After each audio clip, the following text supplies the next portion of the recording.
Someone has finally done it. And no, it's not from Samsung or Apple. This is the new OPPO Find N6 with the world's first zero feel crease. This is the closest anyone has ever gotten to have a perfect foldable display. Can you actually spot the crease? How did OPPO actually manage to achieve this? Well, we'll talk about everything as I've been using this phone for about 2 weeks now. There's a lot more to it, so let's get right into it. First up, quick look at the unboxing. We get everything inside the box, including the phone itself, 80-watt Super VOOC charger, USB-C cable, and a protective case. They also send me the OPPO AI pen, which I assume it's something that you can buy separately, which is an absolute game changer when it comes to productivity is concerned. More on that later. So let's come back to the display. How did OPPO actually manage to achieve this? Well, this is all thanks to the new second generation titanium Flexion hinge, which is basically how they were able to make the display super smooth, like having this zero feel crease experience. Built with grade 5 titanium and manufactured using advanced 3D liquid printing technology. This process actually smooths the microscopic imperfection in the hinge structure, allowing the display to sit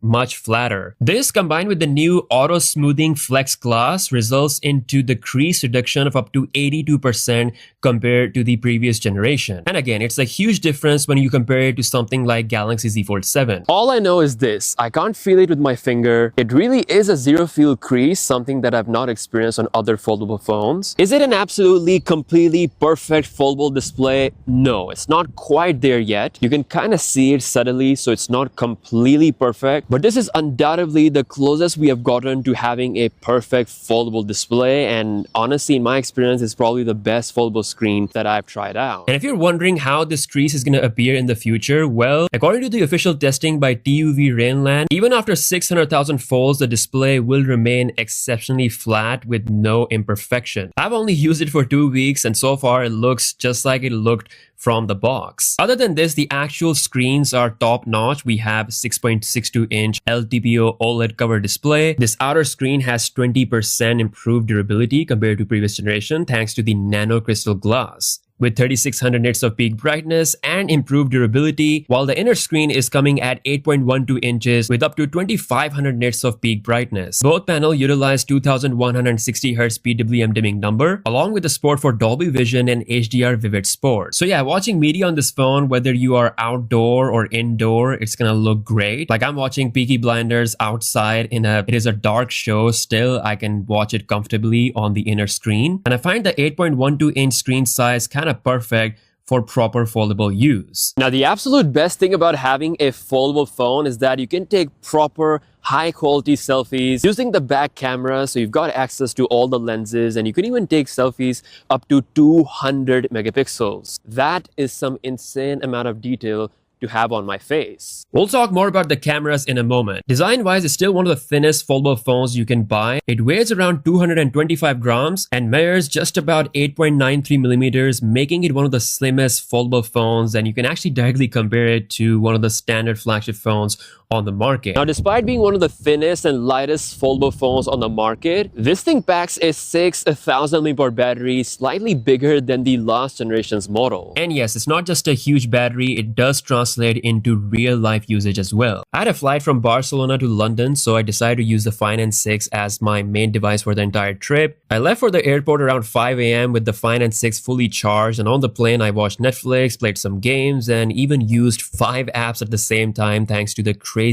multitasking features on this. OPPO calls this free flow window multitasking, where you can adjust everything very seamlessly. By the time I landed in London, I still had 75% battery left, even though I used a lot of main inner screen. Then throughout the rest of the day, I continued using the phone normally, taking photos, using TikTok, YouTube, browsing, and using 5G. And then at night, I left the phone for some standby testing. When I woke up the next morning, it still had 20% battery remaining. Overall, I got about 8 to 9 hours of screen on time, which for a foldable phone with a large inner display is actually very impressive. And let's not forget, it charges really fast as well, faster than most flagship phones, with 80-watt Super VOOC wired charging and 50-watt Air VOOC wireless charging. By the way, this blossom orange finish looks absolutely stunning in person, and combined with the OPPO's Cosmos Ring camera module, the phone does look pretty distinctive. We also have IP56, IP58, and IP59 water resistance, meaning it is designed to handle rain, splashes, and even more demanding water exposure scenarios. The frame now uses 7000 series aluminum, so that also improved 30% improvement to the actual structural strength. The fingerprint scanner is ridiculously fast on this foldable, perhaps the fastest I've used on a foldable device. But something more interesting than that is the snap key. This is a customizable shortcut button that you can set to various functions, but by default, it allows you to instantly capture what's happening on your screen and save it to something called AI Mindspace. So whether you're reading an article, browsing a website, or looking at something on social media, pressing the snap key captures the moment and stores it in a space where AI can later organize and give you context around it. It's actually a very useful shortcut feature that I've been using a lot more than I expected. Now, in order to truly maximize the foldable phone experience, you need software to back things up. Like, I'm currently running TikTok, YouTube, Instagram, and a browser window open all at the same time. Now, it's not that you can open multiple apps on the screen is the absolute best part, it is, but what's even better is the animations. OPPO has introduced something called Free Flow Window, which lets you run multiple apps simultaneously, and most importantly, lets you resize them in the most easiest, fun, smooth way ever. There's also something called Boundless View, which expands the workspace across the entire display so you can manage multiple tasks at once. This fluid optimizations definitely made a huge difference. Now, to push the productivity even further, we have the new OPPO AI pen that actually works with both outer and inner screen while sporting 4096 levels of pressure sensitivity. The protective case actually includes a built-in compartment that stores and charges the pen using the phone's reverse wireless charging. You can use it for note-taking, quick annotations, presentation, and even as a remote control for your camera shutter, a feature that Samsung so gladly killed on their phones, but yeah, it is well and alive on the OPPO Find N6.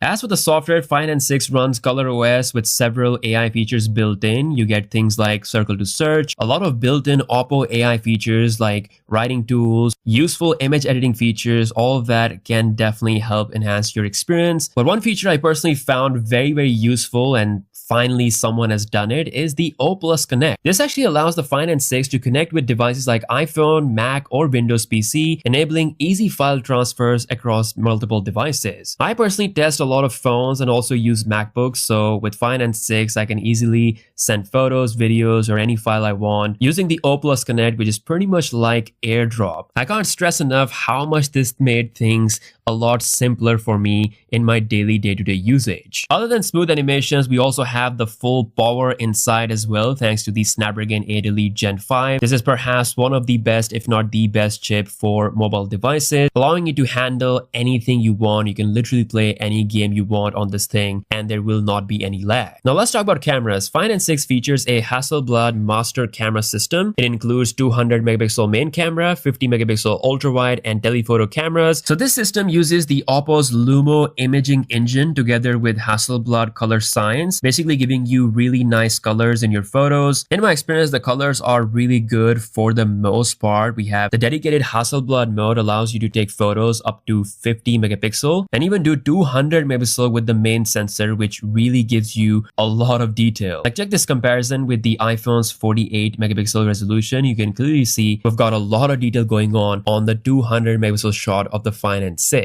I will say sometimes colors can get too vivid to my liking, and sometimes there can be a huge shift of colors between the ultra wide and the main sensor, especially when taking photos in certain specific lighting scenarios. But for the most part, it's gonna take fantastic photos. Same thing for the low light photo performance. It keeps a pretty good balance of detail and colors. Like I said, you can take 200 megapixel selfies or 50 megapixel selfies using the back cameras, and also use those back cameras for selfie videos. We're currently shooting this in 4K 30 FPS with the portrait blur on, so you can see everything is blurred in the background. Speaking of videos, the video capabilities are strong as well. You've got 4K video up to 120 FPS, including 4K log recording. Videos look great in almost most filming scenarios, whether you're shooting 4K 60 or 4K 120 or 4K log, whatever option you choose. Plus, you can also take pretty solid 4K portrait mode video as well with 30 FPS. But realistically, zoom levels around 6x, 10x, 20x, and even 30x